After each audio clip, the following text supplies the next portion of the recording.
So I've come across a very modular way to implement a 16 or hexadecimal decoder where you can decode any number of hexadecimal numbers into a one-hot output.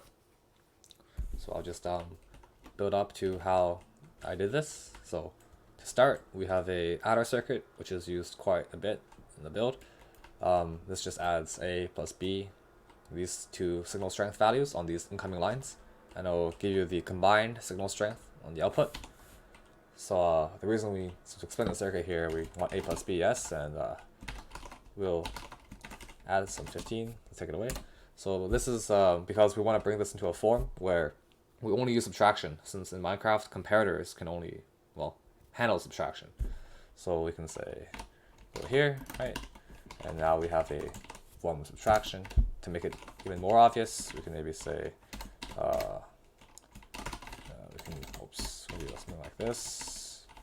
Alright, so this is our final expression. It only uses subtraction, so we can represent it with comparators.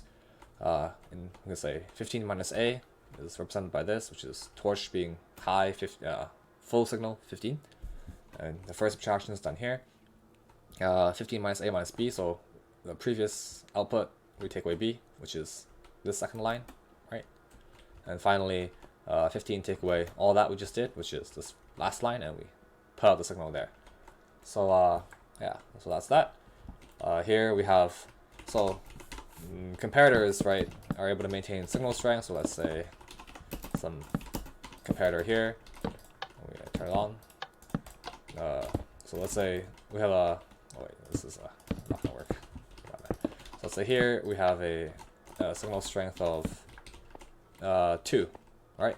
So this comparator is 15 minus 13, so it outputs a power of 2. This line of comparators will maintain that for us. So when we come out, we will still have a output of 2. But the problem is comparators take 1 tick to pass signal, so it slows down our machine quite a bit. So we want to try to limit that. So here we just have a line that's cheap in materials in terms of the survival, and also faster at least, to sustain the current. So here we input 14, and we can see that by comparing it against 14 and 15, that the signal strength is maintained and it's quite a bit faster. Next, this is the way I did my hexadecimal input. So you see the 4 bits of a hex number here, which we represent a hex with 4 bits, 1, 2, 4, 8. So the way this is done is just this is 15, this is 15 minus 1, 14 minus 15 minus 15 minus 1 is 1, and so forth, so on and so forth, right? So we decay 2 signal strength here, so we get 2 signal out here. We compare it with max signal strength. Again, we decay 4 signal strength here, getting us 4 output. So this is just an easy way to input hexes or bits as a hex as a signal strength. So we can represent a hexadecimal this way with these 4 signal strengths. This is the first full-size decoder. This is only 1 layer, so only will decode 1 hex number. So these are the 4 bits of input for the hex. This is the output, 1 hot. We're missing 0, but that would be, you can just say when all of these are off, you have some 0 bit or 0 place that turns on, that would not be a problem. So we can say 1, and 1 will come up. Or we can say 1 plus 8, 9, and we'll see 9 will turn on. Whatever, and go 11, so on and so forth. This is done by we taking the signal strength input of our hex, and we just use adder circuits, as we saw earlier, to sum over all of them. And we then input that total signal strength we get of these 4 inputs into another decoder. Now this decoder is just a signal strength decoder, so for whatever input signal strength, which is right here, we'll show it 1 hot. The way this works is the top, you see we decay 1 signal strength here from our input strength. So the bottom line here will be equal to the input strength, and the top line will be 1 shorter. So we just need to find the layer wherein the bottom line is on and the top line is off, and we can then take the signal from there. This, of course, top line went on, this is off. When the bot line is on, this torch is off, allowing this to be on. So only when both the top is off and the bottom is on will this be on. And of course, this is only true when the difference between the length of the two lines is 1, only true for a single layer. So this is how this is done. And now, to demonstrate how modular this design is, we can see here, this is with 2 layers now. So with 2 hexadecimal inputs, so you have 8 levers here for the 8 bits of the hex, the 4 lower bits and the 4 higher bits, so the first hex and second hex are represented like this, and then you have the output. I got really tired of building it, so I only have, what, 5, the first 5 displays, so 5 by 16, the first 79, 0 to 79 can be shown on this. We start here. I actually did add the 0 in, because it's necessary in this case, since we start our count at 0, and we have 0 to 15, 16 to 31, 32 to 47, 48 to 63, 63 to 64 to 79, right? And so we can show any number between 0 to 79 of 2 hexes. You can extend this design as long as you need, so it can be only 3 displays or it can be all 16. But again, this is the nice part of this build, where it's completely modular, so you can see you can extend it as long as you need. Each hex here will add 1 layer, like 1 left-right layer onto the displays. So the next layer, it will be, well, this layer at most can be 16 such displays long. And the next layer will be 256 such displays.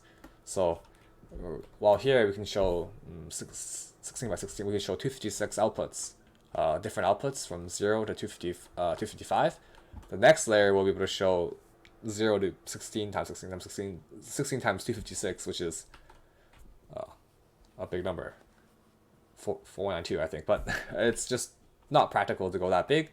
You know, an item storage retrieval system probably could be satisfied by just 256 decoding. So there is that.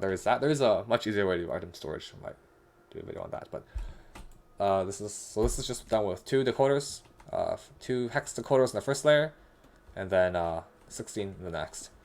So I can show how that is done. So this first line here is the 4 lower bits, and we accumulate the signal strength, we add it together, and then we have a 1-hot decoder, except here we don't really care about the output here. We care about the signal strength. So we take the signal strength of this and we send it over here.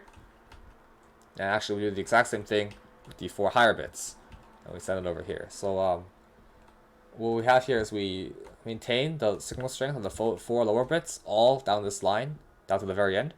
And what this does is this will display the same position on each display, since, you know, if you're changing 0 to 15, it's like changing the ones places in decimal, right? 1, 2, 3, 4, 5, 6, 7, 8, 9, right? Doesn't matter if you add, you know, 10, 20, 30, 40, 50. It will always be ending in the same number, so, you know, some number between 0 and 15. And this is, we add this value all the way down, or we send it all the way down, and we add it to the display that's appropriate. The way we do the second, the 4 high bits of the hex is we use the, so we input into this larger decoder, right, this really long decoder here. We use the same trick as we did for the single hex decoder, where we take 2 lines, where 1 line is 1 signal strength lower. So this decays the signal strength of our second hex decoder by 1. So this forward line here is 1 less than the back.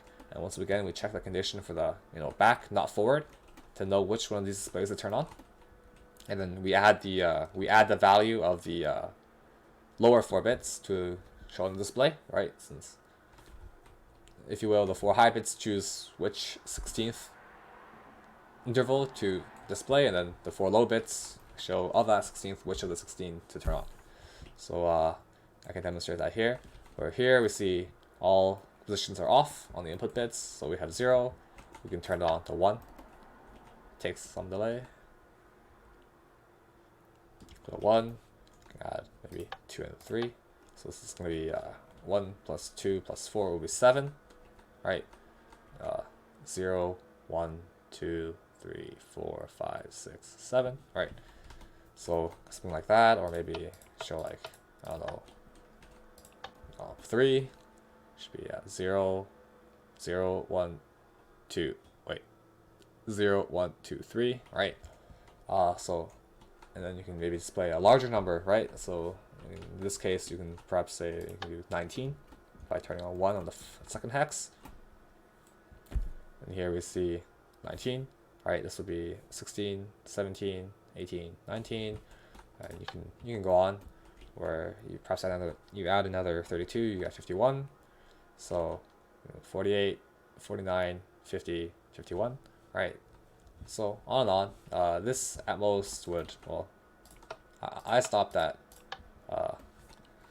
4 on the higher hex, since I could not be bothered to build more displays, more decoders. But this can be extended as far as needed, as said earlier. And of course, if you need more than 256 for some obscene reason, you can add another layer, and you would have a first layer decoder. You have the 16 second layer decoders, and you have 200 or up to 256 third layer decoders, and you would add another set of 4 switches for a third hexadecimal number on the input. Funnily enough, the time, it seems quite slow to do 2 layers, but the time actually will increase linearly layer to layer, while you're getting exponentially more numbers to display. So you can maybe say it's quite powerful if you need to display a huge number for some reason. But that'll never really happen. So yeah, that's pretty much what I wanted to show.